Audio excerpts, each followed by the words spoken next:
Les spéciales de l'info sur Sensation. Nous sommes au Salon de l'Agriculture, je suis avec Patrice Boguignat, bonjour. Bonjour. Vous êtes producteur de moutarde, où est-ce que se situe votre activité? Alors moi je suis situé en Seine-et-Marne, exactement dans un village qui s'appelle Metz-sur-Seine, en Vallée de Seine et juste à côté de Provins. Provins étant plus connu évidemment que mon village. Est-ce que vous pouvez nous présenter une de vos journées type? Mes journées type, finalement, c'est un agriculteur qui fait différentes céréales et tout ça, et ensuite qui a une niche de marché, je dirais, qui transforme une partie de sa production de graines de moutarde en moutarde, donc directement là pour le consommateur. Et voilà, donc ce sont des journées, en général, on fait 2 journées complètes quand on prépare les verjus, les graines que l'on hydrolyse avec les recettes, et ensuite on transforme. Est-ce que vous pouvez nous présenter quelques-unes de vos spécialités? Alors, je vais vous présenter la première moutarde que j'ai créée finalement en 1995. C'est une histoire assez ancienne, finalement.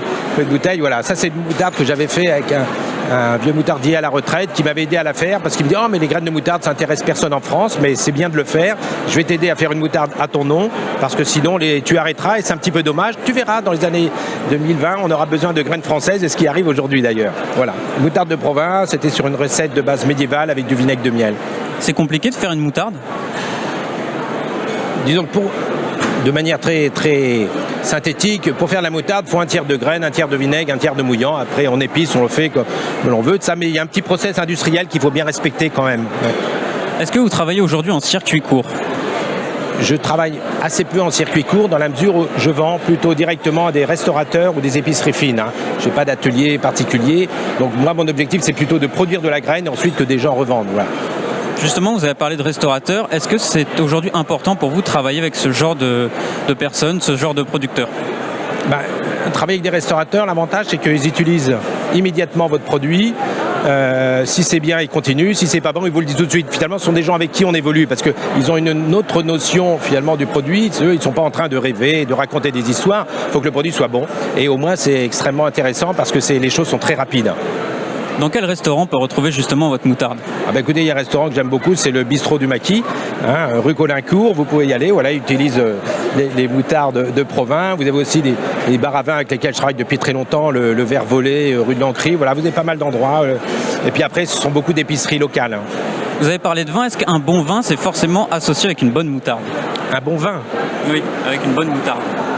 Je crois qu'un grand vin, on le boit avec grand plaisir, ça ne demande rien du tout. La moutarde, c'est plutôt associé à la viande, c'est un peu notre culture gauloise, rabelaisienne et tout ça. Mais dans les moutardes aujourd'hui, on a toute une gamme qui vont de la douce à la moutarde très forte. Après, chacun a son plaisir, chacun a sa variété, mais le panel, de produits sur le marché est assez conséquent aujourd'hui. Est-ce que vous pouvez nous présenter une journée type en tant que producteur de moutarde? Écoutez, alors, vous parlez de l'agriculteur qui produit sa graine, donc avec la plante, qui a un cycle, en général, maintenant, je les implante au printemps, je les récupère au mois d'août, c'est récolté à la moissonneuse. Ensuite, ça passe dans un atelier de triage, Michel Cid, à Nogent-sur-Seine, pour le pas nommer, où là, vraiment, on a un savoir-faire très intéressant, on a une moutarde vraiment qui est absolument nickel.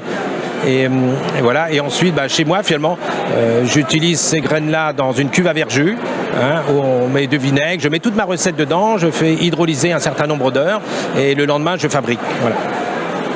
Est-ce qu'aujourd'hui, c'est important pour vous de tendre vers une production un peu plus locale pour tendre vers les besoins des consommateurs? En tout cas, je pense que ce sont les consommateurs.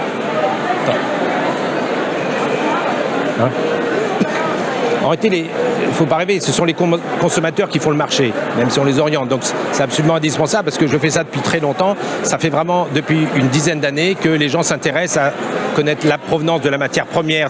Avant, non, les gens, ils consommaient, mais c'était un peu passif. Aujourd'hui, on a une véritable demande. D'abord, sur la sécurité des produits, est-ce que ça a été traité, est-ce que ça n'a pas été traité? Vous avez des additifs. C'est vrai qu'il y a une demande. Je trouve ça plutôt intéressant et rassurant, mais les gens veulent en savoir beaucoup plus. On voit bien d'ailleurs le succès de tous les ateliers où les gens veulent découvrir comment faire du fromage ou du beurre en quelques heures, même simplement. Ils ne sont pas là pour devenir des professionnels, ils sont là pour comprendre comment ça se fait. Et ça, c'est une période assez intéressante qui a démarré depuis quelques années, j'espère qu'il va durer. Ouais.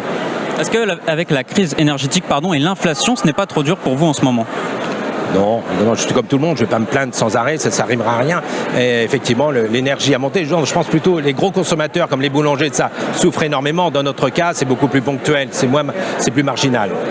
Est-ce que vous pouvez nous présenter vos produits exotiques, par exemple votre moutarde faite à partir de graines de yuzu par exemple? Alors, ce ne sont pas des graines de yuzu, c'est l'agrume, le yuzu, d'accord? Donc on utilise du jus de yuzu, des zestes de yuzu, de l'huile essentielle de yuzu.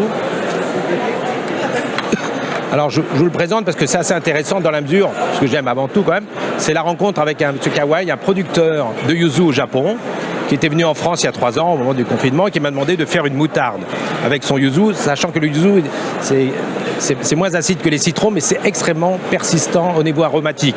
Donc c'est intéressant. Donc on a fait cette moutarde de yuzu. Voilà, c'est un échange un peu de partenariat. C'est quelque chose sur lequel je suis en train d'évoluer un peu. Une matière première à l'autre bout du monde, on va dire du local mais d'ailleurs, et avec lequel je peux transformer en Ile-de-France finalement et concevoir des nouveaux produits. On ne va pas révolutionner le monde, mais c'est intéressant au niveau gastronomique. Et je vais vous présenter maintenant. La prochaine étape sera ce sera de faire une moutarde avec un poivre qui vient du Cameroun, hein, le poivre du Penja, qui est le seul qui est en IGP là-bas, en Afrique. Et donc nous allons concevoir une moutarde au poivre avec cet agriculteur qui est à l'autre bout du Cameroun. Moi, je recevrai son poivre et je lui enverrai de la moutarde. Est-ce que c'est important pour vous le voyage, dans le voyage culinaire? Ah ben le voyage en général, moi le mot qui m'intéresse le plus c'est partir.